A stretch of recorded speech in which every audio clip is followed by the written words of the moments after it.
There is a plain white box sitting right there, sitting in millions of laundry rooms right now. Costs less than $3. It weighs almost nothing at all, and has been quietly eliminating entire pest colonies. It's been used for over a century now. It's not slowing them down, not pushing them into the neighbor's yard. It is eliminating them completely. The queens, the eggs, workers, and all, while the pest control industry has spent decades making sure you never think to reach for it. This is what that box can do, why it works when the expensive sprays fail, and one method used inside the walls of older homes that almost nobody outside certain communities still remembers. When I was growing up, a pest problem was never a financial problem. Nobody called a man with a truck. Nobody kept a row of bottles with warning labels running down the side. What we kept was borax, the same box you might have right now, and the knowledge that came with it. My grandfather showed me what to do before I was tall enough to see over the garden fence. And he hadn't invented it. He'd been shown by someone older than him. It was simply the way things were done, quietly and without ceremony, for generations. Then something shifted. Not the pests, not the chemistry. The money shifted. And once there was serious profit in making people dependent on seasonal treatments, the old ways stopped being passed down in certain places. Not banned, not disproven, just quietly buried under the weight of advertising and the manufactured complexity of the modern pest control industry. I have spent years watching people pay hundreds of dollars, season after season, for treatments that work for about 6 weeks. The same ants come back. The same roaches reappear along the same baseboards. The same carpenter ants tunnel through the same soft wood. The company returns, sprays again, collects again. And the cycle repeats because the products are designed to break the cycle for a month, not to finish the job permanently. We never had that cycle, not once. And the reason is simple chemistry that the pest control industry would genuinely prefer you never understand. Here is what borax actually does inside an insect's body, and why it cannot be defeated the way manufactured poisons can. When a pest, an ant, a roach, a silverfish, walks through fine borax powder, the crystals attach to its body.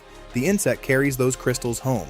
It cleans itself the way insects always do, and in doing so, it ingests the borax. Inside the digestive system, borax disrupts the metabolism. It interferes with the way the insect processes nutrients. And then, and this is the part that matters most, it begins to desiccate the insect from the inside.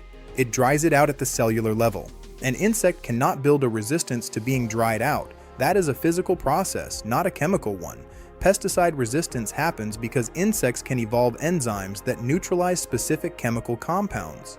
Within a few generations, sometimes only 3 or 4, a colony can become functionally immune to an entire class of synthetic poison.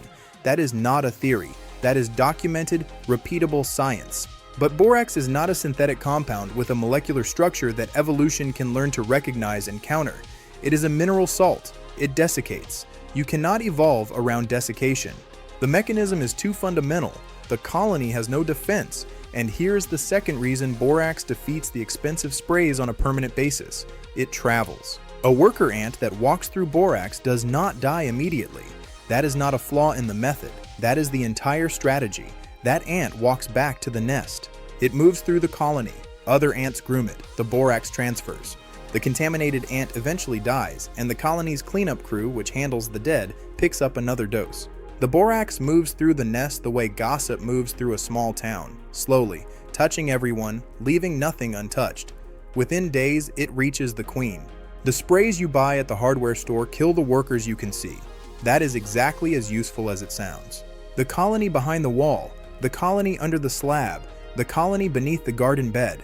It notices the loss of a few foragers the way you notice losing a fingernail. Inconvenient, recoverable. The nest rebuilds in weeks. Borax reaches the queen. The nest does not rebuild. Now, the method. Because there is one critical mistake people make with borax that turns it from a permanent solution into a waste of time, and it is the same mistake every time. The mistake is simply this: too much. People shake it across the ant trail like they are seasoning a steak. The workers see the heavy deposit, recognize it as foreign, and route around it. Or they walk through it, pick up a lethal dose immediately, and die before they ever make it back to the nest. Either way, the queen is never reached. The colony retreats, regroups, and the person concludes that borax does not work. Borax works. The quantity was wrong. The correct approach uses borax as a bait, not a barrier. A bait is something the pest chooses to carry home. A barrier is something you hope the pest cannot cross. Barriers fail, baits reach the queen. For the ants that go after sugar, and most of the small black ants that invade kitchens fall into this category, the preparation is straightforward. 2 tablespoons of borax, half a cup of plain white sugar, 1 cup of warm water. Stir until the borax and sugar dissolve completely. Take cotton balls or small pieces of cloth, soak them in that solution, and place them directly on the trails the ants are already using. Do not clean the trail first. Do not disrupt their movement. Let them find it on a path they already trust. The ants will swarm the cotton. That is what you want. You are not watching them die. You are watching them work for you. Every ant that feeds on that bait and returns to the nest carries a small sublethal dose of borax back into the population. Sublethal is the key word. Lethal doses make the problem smaller. Sublethal doses distributed through an entire colony make the problem end. Leave the cotton in place. Refresh it every few days if it dries out. Within 10 days to 2 weeks, the trail will go quiet. Not because the ants found another route, because there is nothing left to root. For carpenter ants, the approach shifts. Carpenter ants are protein feeders. They will ignore a sugar bait entirely. Work the borax into peanut butter instead. Same ratio, roughly 1 part borax to 10 parts peanut butter, and place small amounts near the wood they are tunneling through, near the entry points, near the frass, the sawdust-like debris they push out as they work. Not inside the tunnel, near it. Let them find it on their own terms. For slugs and soft-bodied garden pests, a dry application along the soil line works well in dry weather. A light dusting, light enough that you can still see the soil through it, around the base of vulnerable plants. Slugs move across it, pick up the crystals, and do not survive long enough to reach the garden bed. After rain, reapply. In dry seasons, one application can hold for several weeks. Now I want to talk about the method most people never hear, the one worth waiting for. In an older home, and I mean a house with some age to it, a house that has settled and has gaps and has the kind of quiet pest traffic that the owner long ago stopped noticing. The pest problem is almost never the pests you can see. It is the network behind the walls, the trails that run through the void spaces inside the framing, the movement happening in the dark, through the insulation, along the pipes and wires, through the gaps around utility penetrations where the plumber or electrician entered the wall decades ago and never sealed it back. The ants you see on the kitchen counter are scouts. They represent a colony that may be 10 feet inside the wall, or under the foundation, or in the soft wood of the sill plate where it contacts the concrete. Killing the scouts solves nothing. You need to interrupt the network. Here is how. A dry borax dust applied lightly into the void spaces where the pest traffic actually runs works as a long-term residual treatment. Not the sugar bait. Straight borax, fine and dry, blown or dusted into the void. The specific locations that matter in an older home. The weep holes in the brick exterior, if the house has them. Small, deliberate gaps left in the mortar near the foundation that allow moisture to escape. Pests use them as highways. A light dusting across and just inside a weep hole interrupts the highway without blocking the drainage. The gap where the plumbing enters under the sink, particularly if the escutcheon plate is loose or missing and there is open space between the pipe and the wall. The space behind the kick plate at the base of the kitchen cabinets, most kick plates simply pull off and reveal a gap that runs the full length of the cabinetry. The gap under the exterior threshold where it does not quite meet the subfloor. The void space under a deck where it is sheltered from rain and the wood is beginning to soften. These are not random places.